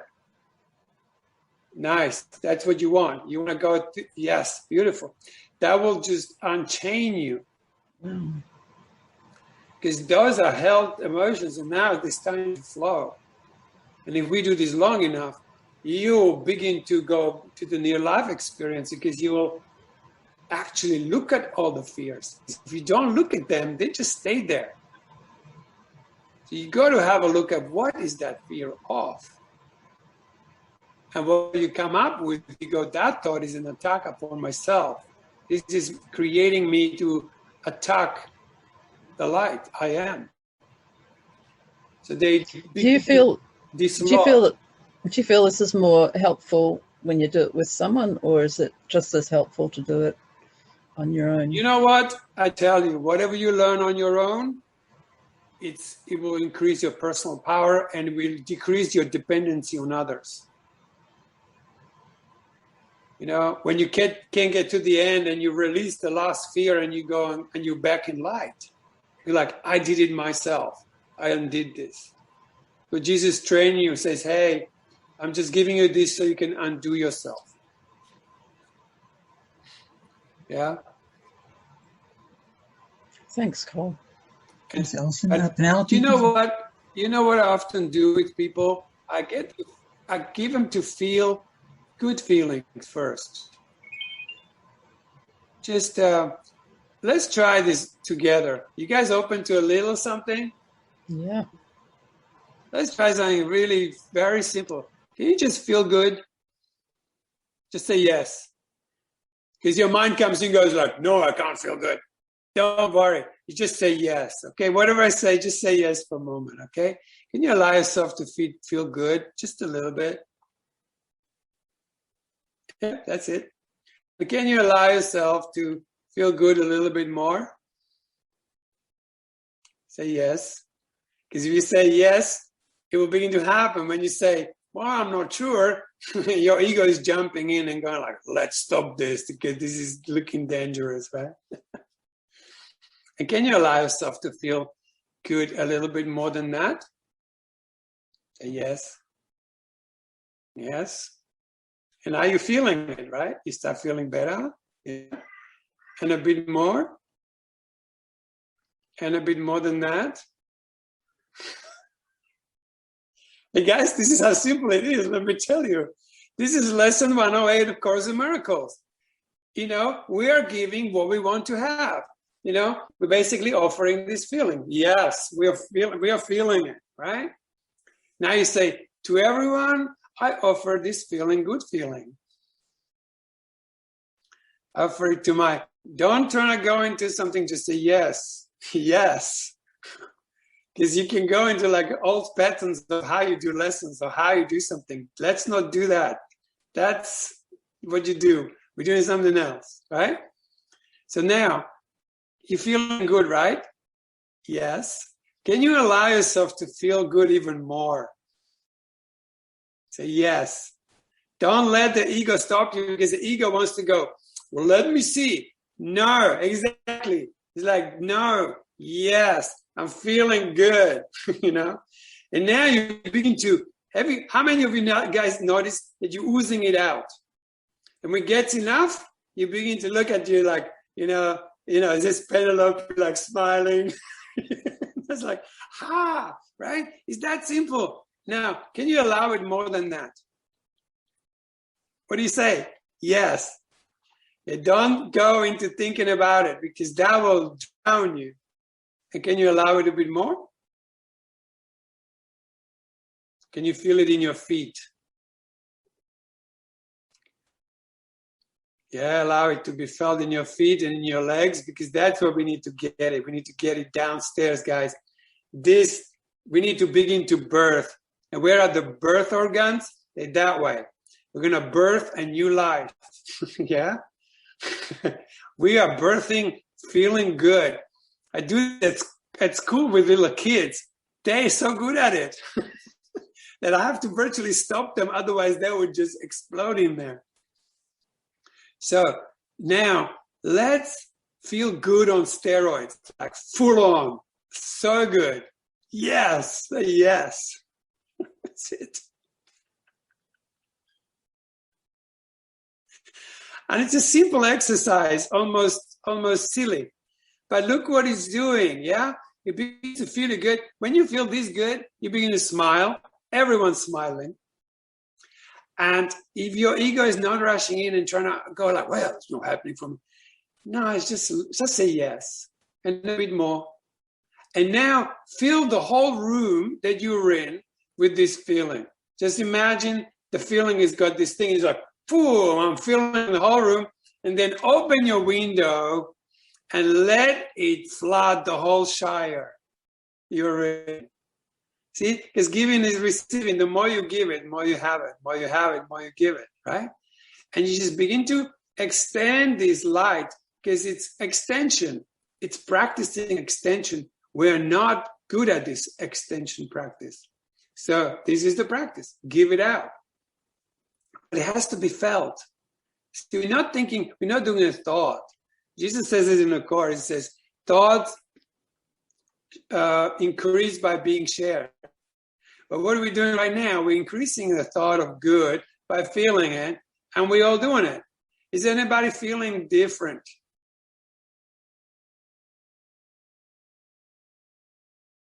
Yeah, that's it. And then you can take any feeling, and I used to do this like for hours. I was like, okay, what is the maximum of the bliss I can handle? And I just go, bliss. And I go, can I allow myself more bliss? Yes. The next minute, I'm vibrating everywhere. And I'm in this bliss. And only then you will begin to see the blocks to love's presence when the ego starts creeping in and starts saying, wow, what are you doing right now? What is this? That's your ego trying to kill that moment where you're learning how to be fully in full communication with everything in creation. Because ego doesn't want that. And you see? So we don't even have to use the course terminology. We can use anything. But we got to practice this giving. Because if you don't give, you don't have it. And if you don't have it, you can't give it. So you know what? The kingdom is in you right now. And if you're not with it, it's only because you're not giving it. So let's say there is this kingdom in you right now. And just go, I don't know what it is, but God maybe will show me. And allow yourself to feel the kingdom of heaven within now. And then say, to everyone on this planet, I offer the kingdom of heaven. Right? To everyone on this planet. And then start giving it to people you like, like, hey, I give it to you, I give it to you, and I give it to my cousin, I give it to my boss. And then start giving it to people you don't like. It's like, hey, I give it to my enemy. I give it to everyone. So you people the whole world with this feeling of kingdom. Because you know what? Jesus says in the Course, it's like, unless everyone is in this kingdom, you're not going to have the full Monty thing. So if in your mind somebody else is not good, not holy, then you can't be holy either, because you're on a cross with the person. And you see how simple it is? This is a simple course. But there is another way of looking at it. There's another way of doing this Course in Miracles where it becomes a joyous experience, not just some kind of curriculum. And I'll go, done my lesson 3 times today. Does that make sense? So you can actually begin to just share every day, feel a good feeling by decision. Yeah? And then here is the kicker. You can begin to feel a bad feeling. Like give yourself a little bad feeling of some kind you don't particularly like. And can you allow that feeling more? Just say yes. Because the ego is going to tell you, "Whoa, we're not doing this." Yes, just say yes. I'm going to feel bad for a moment. See, now you're not opposing yourself. You're not stabbing that feeling. Can you allow yourself to feel bad a little bit more? And notice that you survived. Yeah. And I know it seems very twisted, but hey, can you allow it a bit more? Say yes. And then you feel bad feeling quite good. And you start feeling good and feeling a bad feeling. Because you're not opposing it, guys. It's always the opposition. I shouldn't be this way. I should be different. I should be having light, but I'm having rage, right? I should have, no, whatever you have, give it. But you got to feel it. What is it that you feel right now? Individually. Feel it. Feel a bit more. Then can you allow yourself more of it? Say yes, and yes, and yes. And now you sharing your now experience. Anyway, we're getting like up to 2 hours now. I don't want to kind of cook you much. Thanks, Paul. Penelope had a question. Penelope, still got your question?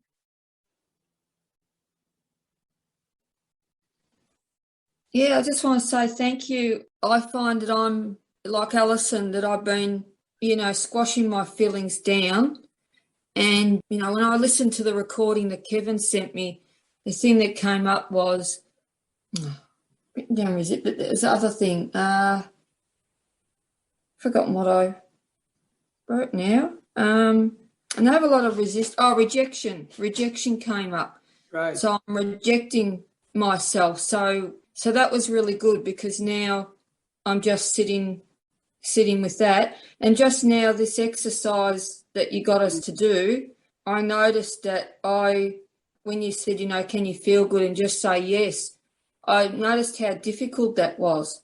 Right. Because the thoughts were wanting to come in and say, no, you're not fucking feeling good. Like that's what was coming in. And so I'm just realising how tolerant I am of the ego, like how I'm just letting these thoughts rule me. I'm not realising that I can say the opposite, because I think I feel like I'm betraying myself if I say yes. Well, the ego. Yeah, you're betraying your ego. Right. You're going to betray me? Who's going to emotionally manipulate you? But now you're saying, you know what? Back off. Get the out of my way. Right. Enough. I've done enough for you. We never get to a good place together. I'm going to start something else. And for now, you're out. I'm just saying yes to my own experience. Yeah. Because it is the attack thoughts, guys. Like it says in the lesson 23, you can give up the world by giving up attack thoughts. You can, what's that 23 lesson? I can escape from the world I see by giving up attack thoughts. Because if you have an attack thought, you will project it out. And then you think that world's going to get you because you attack it. When you gossip somebody and then suddenly you're in their presence and you feel like, hope they don't find out that I gossip them, right? So you defend yourself. Exactly what that lesson does. If you project the world out there of an attack, if you attack yourself, you think everyone is an attack. You people the whole world with attack thoughts. Now you have to defend yourself, and defense is a form of attack. So you're at war with nobody. It's an illusionary war that's not there. So we're just going to say, I'm done now. I'm not going to attack myself. So maybe just acknowledge I'm attacking myself, and I'm doing it again, and I'm doing it again, and I'm doing it again. And then you realize you can't stop it. And when you realize you can't stop it, because what happens when you attack yourself, you immediately have non-acceptance of what you just done to yourself. And that non-acceptance locks it in. But anyway, maybe this could be for another talk, because I could go on forever. But, I also know that we've been on for 2 hours. Thanks very much, Cole. Listen, Cole's our current host on Thursday morning, so that's Wednesdays for people in the US times this morning. So if you've got more questions and want to continue this stuff with Cole, just come on Thursday morning and you can ask whatever you like. Yeah, on any subject that comes up that you want to talk about, we can do so. We can unplug it. It's just changing of mind. It's just seeing it another way. It's like, oh, I've been doing this incorrectly. Because, if it's not making you happy, if you're struggling, there's some misperception around it. There is lots of teachings out there, guys. I find them very dull, very, very dull. I listen for that very reason. I'm listening to this whole Kursu community from the Inner Peace Foundation for the Inner Peace, and just listening to all these talks. And it's unbelievable the teaching that's coming out. That's basically just a murder. It's so clever, but nothing's going on. It's not how the course is supposed to work. You're supposed to have these experiences, and you go to, for me, Course in Miracles is a course in feeling. It's a mind training. When your mind is trained, what your next step will be. And I tell you, but if that ever wakes up fully, the next thing is going to look down and find everything that's been rejected and all the feelings. And unless we work with the feelings, we're going nowhere. We just caught in this little thing in here, as I always say. And here is nothing. Here is just this is the kingdom of ego right here. That's hell. That's heaven. That's hell here. This thing, that's thinking, that thinking is twisted. And we've got to reverse it. Actually, it will be the feeling that will heal your mind. Because the feeling will begin to reflect everything that this mind is doing. But you will see it. It wouldn't just do it. See, now ego is like so clever, it does things to you don't even know. When the feelings return, the feelings are like this mirror. God gave us a different quality. He gave us a thought, but so we don't get lost in the thought, he gave us something else. And that's a feeling, which is completely different quality. We deny the feeling, and now we are caught in this nightmare. When the feeling returns, it will reflect to you your true self. Like, for example, for me, it was like this feeling realm of mine. It was like muddy water, emotional, empathic, full of feelings, but muddy. Couldn't handle it. When I cleared all my feelings up, there was at the bottom was this golden mirror. And when I looked into that golden mirror, it showed me my true face. And the Paul as I knew it was redundant. But it showed me who I am. It came from below. It didn't come from the above.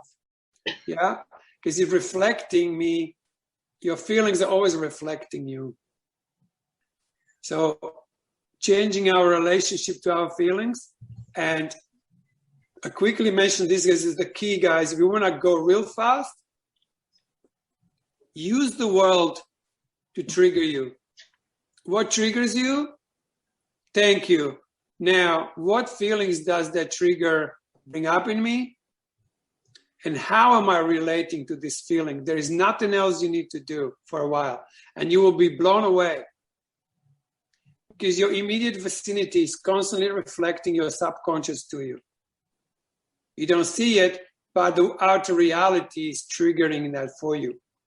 So if there's a brother, see, we don't forgive the brother because brother is the effect. You see, the brother is the effect. The cause is me who brought this brother to me. If I forgive him, well, nothing really happens. I forgive my brother, but I'm still hating my feeling that he brought up in me. So brother comes in, brother always triggers a feeling in us, right? The world triggers you, the president triggers you, the government triggers you, the neighbor triggers you, yeah?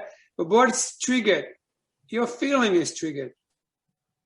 So you go, thank you, you triggered me, I owe you, but you don't need them anymore, forget them.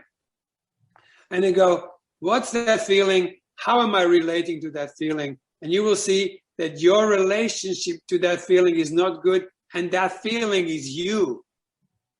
It's nobody else. And you know what? I have forgiven the world. I've forgiven the world. Why? Because I use the world to transform myself. Can you see that?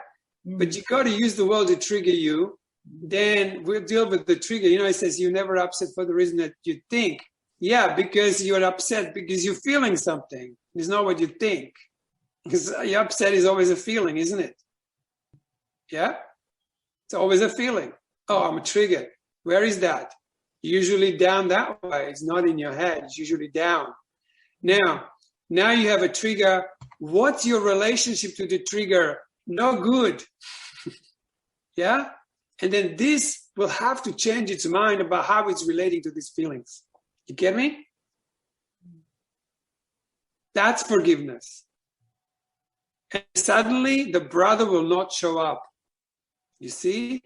The brother will disappear because there's nothing magnetic in you drawing that brother to yourself who needs forgiveness. You're no longer magnetizing these people to yourself. And that's forgiveness. You're no longer attracting anybody to you to trigger you. So you have a peaceful day because there's nothing to be annoyed about. It's like I do things and something that would in the past upset me so much, like I'm doing this stuff and I'm recording something and suddenly I lose the whole thing, you know? And in the past I would go furious. And then now I was like, oh, I just lost the whole thing. It's like, it's nothing. There's a very little triggers. And if I'm triggered, thank you. Here is the $5 or I'll cook you a meal. thanks for triggering me, but now I have to do my homework. And my homework is, what is my relationship to my feelings? If you take one thing out of today, my story is not interesting, but this is interesting. You know, that's one thing that, you know, how am I relating to my feelings? And you will see you have the worst relationship with your feelings than anyone else. And that's because you have this relationship with your feelings. That's why the relationships will fall apart. Bingo. You know, so use the whole course and go like, you know, hey, how is it? Have I forgiven this feeling? And then you will see, like I did with Suzanne. So how did you go? Could you tell us a little bit? Because we did a little process together. How did you go with that? Oh, I went so well. So I've basically been practicing it, unless I've been out doing something or doing something at home. I've been practicing it constantly. So not just with the physical pain, but as you're talking about now with my emotions, and the ego's just throwing stuff at me left, right and center. Things I haven't thought about in a long time have been coming in. So that's been really interesting, but yes. It's great. And I'm just doing it all the time. So yeah, thank you. Beautiful. And it's, thank you. And it's these simple 8 steps that I use that some of you guys already have, you know, like feeling arises. You know, how do you make a relationship with somebody? Okay, so here we are, you know, many of you I don't know, maybe I saw you a few times, but imagine right now I go, so like, guys, I want to be your really good friend, right? Hey, shall we be a really good friend? So let's work on it, right? So like it's an invitation, right? So imagine you do the same to your feelings. It's like, hey, feelings, I want to be your best friend, because guess what? They are your feelings. They're not someone else's. We have those feelings so disowned, we think they're not even us. Can you see that? And it's us. It's a most important part of us. Actually, there's a guy who wrote this book called Feeling is the Secret. Feeling is the secret to it all. So why wouldn't you make the best relationship in your life with your feelings? And so you begin to have this intent to love your feelings. And whatever you intend to love, you will love. Like right now, you can decide to love, or you can decide not to love. There's nothing else going on. So now decide you're going to love your feelings. And guess what? Feelings that feel very unloved by you. Who can agree? They don't feel loved by you, and so they don't love you back because you don't show them what love is. It's like the same line, like you made ego without love, so the ego doesn't love you. Well, you made your feelings without love, and so your feelings don't love you. So now comes the reversal. I said, like, I'm going to love my feelings unconditionally. No matter what, it's going to love them to smithereens. It's going to love them and love them and love them. And no matter what everybody says, I'll say, I love my feelings and you have a nice day. I love my feelings. I love my feelings. It's all I do, right? And you just love them and love them and love them. And they might be going like, you know, because they've been smacked by you. And they've been rejected by you. So they're not in a good shape. They're like a little bruise down there, or maybe a big bruise. So they're first going to go like, yeah, I'm not going to do anything.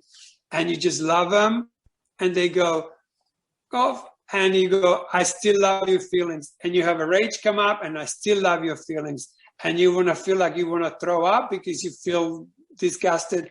And you said, and I still love you, and I still love you, and I still love you forever. And one day, these feelings will go, oh my God, this upstairs has changed its mind. I'm going to begin to trust it. Then suddenly, your feelings that were locked up and closed down begin to open and close. It's like, ooh, I survived. She's actually loving me. Ooh, ooh, ooh, ooh. And then, ooh.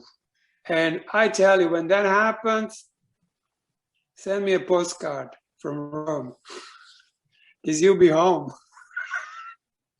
Thanks, Cole. I have to get going myself, so I'll have to wrap it up, everyone. And like I said, you can come on Thursdays anytime, or Wednesdays if it's in America, and ask Cole and do some more of this stuff. Yeah. Thank you very much, Cole. It's been great having you on, even though you are from another planet, I'm sure.